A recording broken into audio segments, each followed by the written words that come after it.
Cool, isn't it? Around the time that Eric Bloodaxe, the last Viking king in Jorvik, was banished, Jorvik expanded dramatically with new streets, new churches, and a brand new style of houses. It was a busy place, with people arriving from all over the Viking world to visit, trade, and settle. In this multicultural society, people had different appearances, languages, religions, and It's called possessions. Old Norse. The remains of part of this The language you city speak is were Old found right Norse. here. And by will be. carefully piecing together Or a all dog. the archaeological evidence and what we know from other sources, you can now visit the Viking Age.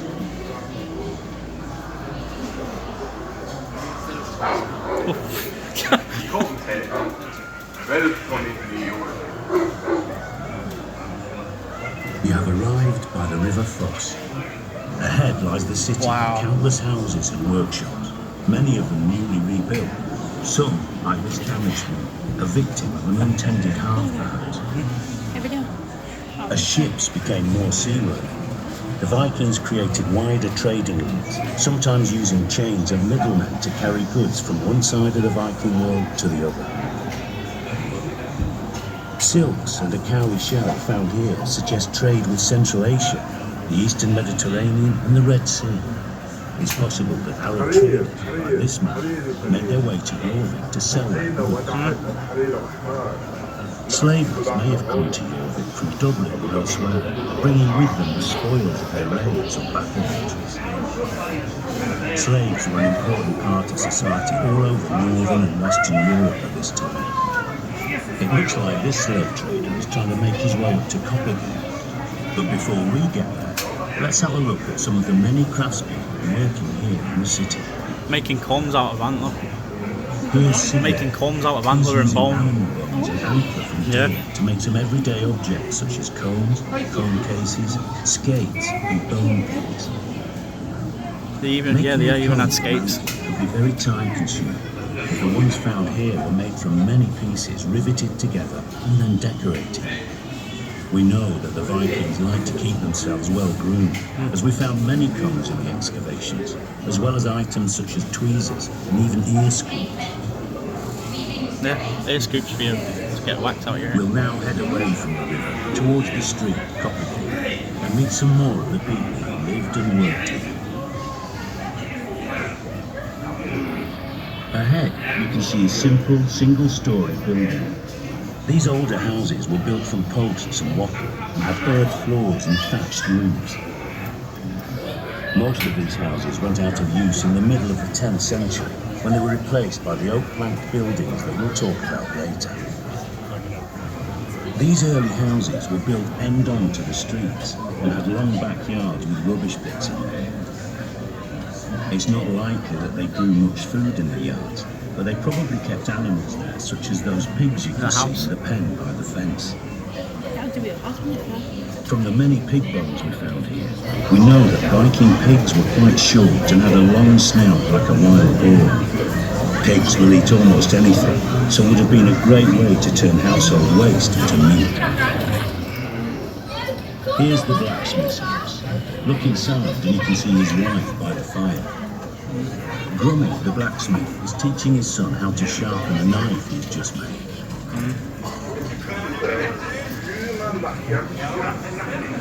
It's a lock. Viking smiths were masters of their craft, and here in Jorvik they made everything from needles to beautifully ornate padlocks. Now we'll go across to the next property and visit his neighbour, Gunny, a wood turner who lives in one of the new style wooden planked buildings. Honey is making cups and bowls by turning wood such as oak or ash and his poor leg. You can see all the wooden core waste on the ground which children may have used as spoon tops. By the way, it's this trade that many think gave its name to Copenhagen, the street of the cup makers.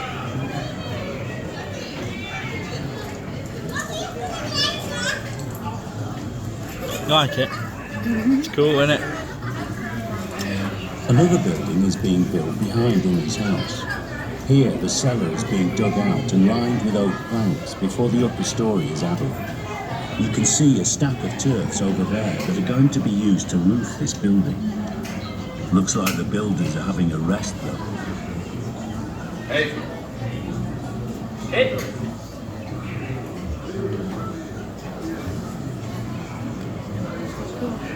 Very cool, isn't it? This family also look like they're taking a break. The children have been taught to play Nefertari by their grandfather. We found a wooden gaming board and lots of playing pieces I have that game. made from bone, wood and ivory, so it must have been a popular pastime. Let's go back towards the river where big trading ships have beached that I have have come that up from game. the North Sea. Here, traders are unloading their goods alongside fishermen cleaning their catch. Seagull. Goods and raw materials from across Britain, as well as rare and valuable items from further afield, were brought into They Europe. definitely updated it. Iron alloy bars from Britain alongside amber and sharpening stones and walrus ivory from Scandinavia, and good wine from the Rhineland. Jorvik was truly bustling, a vast international trading centre. Here's some fishermen cleaning their catch and mending their nets. Fish from the rivers and the sea were brought into Jorvik, and we found thousands of fish bones that tell us exactly what the people ate, which included lots of fish, eels, and even oysters. So these men are probably doing a roaring trade. Have a look at the man gutting the fish. His face has been reconstructed based on a skull that was found in York. I know, yeah. Later on in your visit, you'll see more real faces like this. Cool, that, isn't it? This next plot is a backyard where the people living here seem to have been dyeing their own cloth. The people of Jorvik spun fleece, then dyed and wove their own wool to make textiles from which they made their own clothes. Natural dye plants such as madder, weld, road, and dyer's Madder makes red. were all used to create shades of red, yellow, green, and green. Vibrantly coloured clothes which certainly brightened up the streets of Jorvik. On this picture, there is a gully that contained dye-clad lace, suggesting that a dye People still use it today. Limestone lined that ditch running up to this next building, forming a passageway to the back door.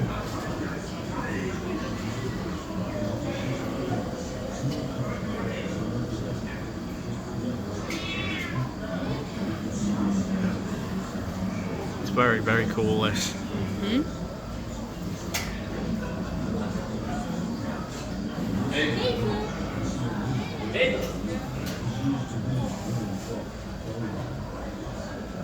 We are now entering one of the new style oak plank buildings. We are still discussing whether these buildings were one or two story, but they all had rooms or cellars below ground level. As we travel through this two-roomed house, you can imagine that the floor of the back is being built, and you can see the cellar below where goods are stored. Above this sunken room, the window openings are only small, so, as you can see, it would have been quite dark inside these houses. In addition to the hearth, small pottery lamps and wax candles were used to create light so that the people who lived here could carry out their everyday tasks. See them brooches she's got that holds the dress up.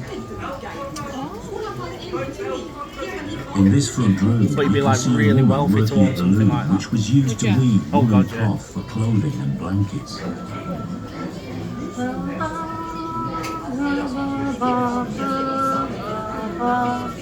It's called tablet weaving. Well, not that one, but it's a bit like, you know, like a modern We're machine now type moving version to propagated of city, that. an important commercial street. Usually right in the anything heart of the from city. clothes to sales. As you can see from these stalls, you can buy almost anything here. Coppergate is just one of the many streets in this city, which was home to more than 10,000 people. The streets of the city of Jorvik are covered in filth and muck, rutted by cartwheels and with potholes everywhere. This leather worker seems to be having a problem sewing his shoe pieces together, and looks like he has Viking disease, or Dupuytren's contraction. You can see it's caused the fingers on his hand to become clawed. It's a genetic disorder that runs in families, I'm making and seen particularly in cheese middle-aged men. stuff. Tradition has it that it originated with the Vikings, who spread it throughout Northern Europe and beyond as they travelled. Little doggy. Little doggy. This couple here are arguing about what to have for supper, meat or fish. It would seem Why that not life both? hasn't changed too much over the last 1,000 years. This game. They're arguing in Old Norse, but if you listen carefully, you can hear Old English, Middle Welsh and Old Irish all being spoken in this stream. Here's a food seller trying to sell this wealthy-looking woman a cabbage of some sort. It doesn't look like the type of thing that would tempt her or her young lady. This woman looks She'd be like very she's wealthy. struggling to cross the road. We only found 2 complete skeletons in the excavations here, and this one is based on one of them. You can see that she's walking with a crutch due to her hip problems and arthritis. You can find out more about her in the galleries to come.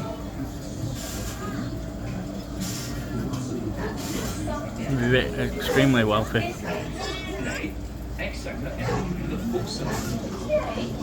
Here, we're in another of the new buildings. The first Vikings who came here were not Christians and No. worshipped their pagan Norse gods, but they seem to have adopted Christianity quite quickly. There is lots of evidence for there being a Viking-era church just behind Coppergate, and there were many other new churches built in Jorvik at this time. Here's a priest administering last rites. He would always have worn a stone around his neck, as seen here, as it marked his priestly status. We found a very small silk, pink-coloured reliquary pouch in one of the buildings. The embroidered cross on it suggests that it once held holy relics, which have since disappeared and are now a mystery.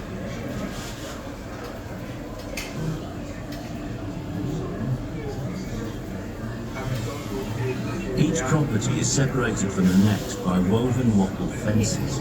We know from the 5 tons of animal bone found in the excavation that the people's diet was Little quite rat similar to ours, on there. with lots of beef, Moving. pork and mutton, as well as poultry and fish. Supplying this food may have been one of the reasons for the major changes in the countryside we see around Jorvik at this time. In this backyard, animals have been slaughtered to provide meat and other resources. Body parts of cattle must have been a fairly familiar sight and smell around Viking Age. As well as supplying meat, cattle carcasses also provided horn and hide, both valuable resources for making everyday items. Stomach contents and powder were other byproducts of this slaughter. There must have been loads of flies breeding in rubbish yards like this. Toilets would also have been situated in the backyard. Pits in this yard were clearly used as latrines, as they were full of human waste, as well as here we are in our final house. In the excavations of